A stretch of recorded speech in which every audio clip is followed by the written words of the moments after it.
بن سرور بن رعو بن فائد بن عابر بن الفخشاد بن سام بن لامك بن نوح بن الفخشاد بن سام بن نوح بن سام بن لامك بن متوشال بن ادریس بن یرد بن ملالئیل بن قینان بن آنوش بن شیخ بن آدم علیہ السلام. میں نے ساری پیڑھی پڑھی اور بس میرا رو رو برا حال کہ میں تیرا میراثی بنوں گا. میری کوئی تبلیغ نہیں، نہ میں نے تبلیغ کا ول آتا ہے، نہ میں نے سمجھاون کا ول آتا ہے. تو میں بس تیرا اور تیرے رب کا میراثی بننا چاہتا ہوں. یہ میں اپنی باتیں کر کے اور چلا گیا. عصر کی نماز پڑھ کے میں حرم سے نکلا تو ایک نوجوان پیچھے سے بھاگا ہوا آیا. مجھ سے کہتا آپ طارق جمیل ہیں؟ میں نے کہا جی ہاں. میں نے کہا تم نے مجھے کیسے پہچانا؟ تو آپ کے ساتھ کافی لوگ تھے تو میں نے کسی سے پوچھا یہ کون جا رہا ہے؟ تو ان کا یہ طارق جمیل ہے. وہ کہنے کا میں یہ میں آپ کو جمعے سے پہلے کی بات بتا رہا ہوں، کوئی 8-9 بجے کی بات ہے. عصر کے بعد میں مسجد سے نکلا. وہ نوجوان ساؤتھ افریقہ کا تھا. وہ مجھے آ کے ملا اور مجھ سے کہنے لگا میں عصر سے پہلے آ کے مسجد میں بیٹھ گیا اور مجھے بیٹھے بیٹھے نیند آ گئی. میں نے خواب میں اللہ کے رسول کی زیارت کی ہے. اللہ کے نبی نے مجھے فرمایا کہ طارق جمیل کو میرا سلام پہنچا دو. میں کہا چلو ساڑھی میراث تو پکی ہو گئی، تبلیغ قبول ہوئے نہ ہوئے میراثی پڑا تو قبول ہو گیا انشاءاللہ.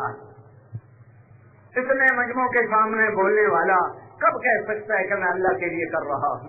مجھے کیا خبر کہ میں اللہ کے لیے کہہ رہا ہوں کہ اپنی واہ واہ کے لیے کہہ رہا ہوں. مجھے تمہارے بارے میں تو یقین ہے کہ تم سب اللہ کے لیے آئے ہو. حالانکہ یہ پولیس والے ڈیوٹی دے رہے ہیں لیکن یہ بھی اللہ کی بات کو اللہ کے لیے سن رہے ہیں. مجھے تمہارے بارے میں تو قسم اٹھانے میں بھی کوئی مذائقہ نہیں کہ تم سب اللہ کے لیے بیٹھے ہو. لیکن میں اپنے بارے میں دعویٰ نہیں کر سکتا ہوں کہ میں اللہ کے لیے کر رہا ہوں یا اپنی ذات کے لیے کر رہا ہوں. یہ موت پہ پتہ چلے گا، اس سے پہلے کوئی دعویٰ نہیں ہے. میرے بھائیو اللہ اس کے رسول کا دامن تھامو اگر زندگی بنانا چاہتے ہو، اگر مسائل سے نکلنا چاہتے ہو. یہ تبلیغ کا پیغام ہے. اللہ کے سامنے جھکو. بہاولپور میں بے نمازی کوئی نہ ہو.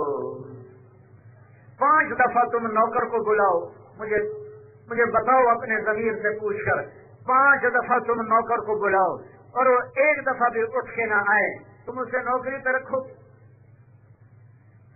تو 5 دفعہ میرا رب ندا کرتا ہے حی علی الصلاۃ حی علی الصلاۃ. 10 دفعہ اللہ نماز کے لیے بلاتا ہے. ایک اذان میں 2 دفعہ اعلان کرتا ہے حی علی الصلاۃ حی علی الصلاۃ. اور 100 میں 10 بھی اٹھ کے نہیں جاتے تو میرا رب بھی تو کہتا مردود کر دو ان کو جو مجھے سجدے نہیں کرتے. پر رزق بھی دیتا ہے، نیند بھی دیتا ہے، پانی بھی پلاتا ہے، ہوا بھی لاتا ہے، بادل بھی لاتا ہے، موسم بھی بدلتا ہے، پھول بھی کھلاتا ہے، پھل بھی لاتا ہے، کھانے بھی لاتا ہے، کروڑوں جانور تمہارے لیے ذبح کرواتا ہے اور لاکھوں قسم کے رنگا رنگ کی نعمتیں تمہارے دسترخوان پہ سجاتا ہے. اور 100 میں 10 آدمی بھی نہیں ہے جو مسجد میں جا رہے ہوں. اللہ کے سامنے جھکو، اللہ کے سامنے جھکو، اللہ کے نبی کا دامن تھامو. نماز ایسا عمل نہیں ہے کہ جس میں تم کو جی مجھ سے سستی ہوتی ہے، مجھ سے پڑھی نہیں جاتی. کربلا قائم ہے، اہل البیت کا خون آج پانی بن چکا ہے، کائنات کا مقدس ترین خون آج ارزاں ہو گیا ہے یہ بتانے کے لیے کہ دین اہل بیت پر بھی ہے، دین پر اہل بیت کو بھی قربان کیا جا سکتا ہے. یہ پیغام ہے کہ اللہ کے دین پر اتنے مقدس سروں کو نیزے پہ چڑھایا جا سکتا ہے.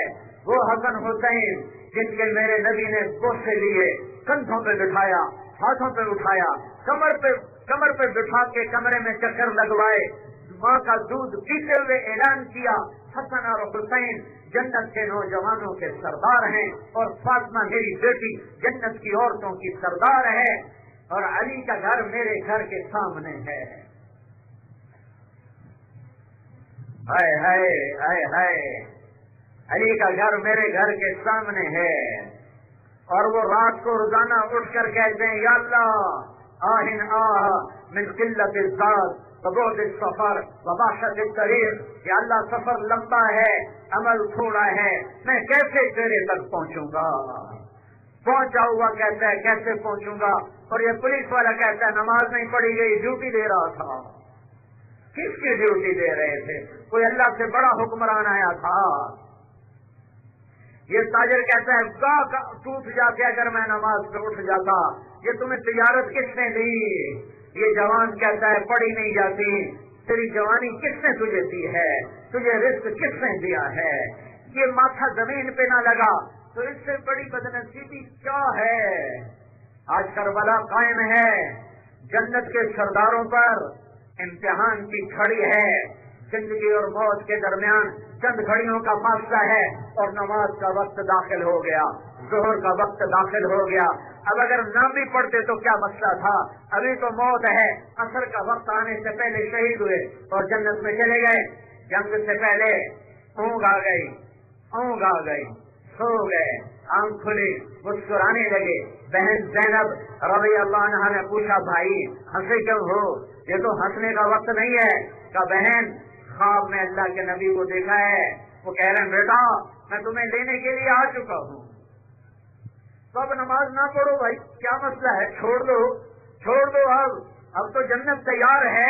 نہیں پھر بہاول پور والوں کو کیسے پتا چلے گا کہ سرے دار بھی پڑھی جاتی ہے، سلواروں کی چھاؤں میں بھی پڑھی جاتی ہے، اور گردن کٹا کے بھی پڑھی جاتی ہے، اور زخموں سے چور ہو کر بھی پڑھی جاتی ہے، اور سب کچھ قربان کر کے بھی اسے نہیں چھوڑا جاتا.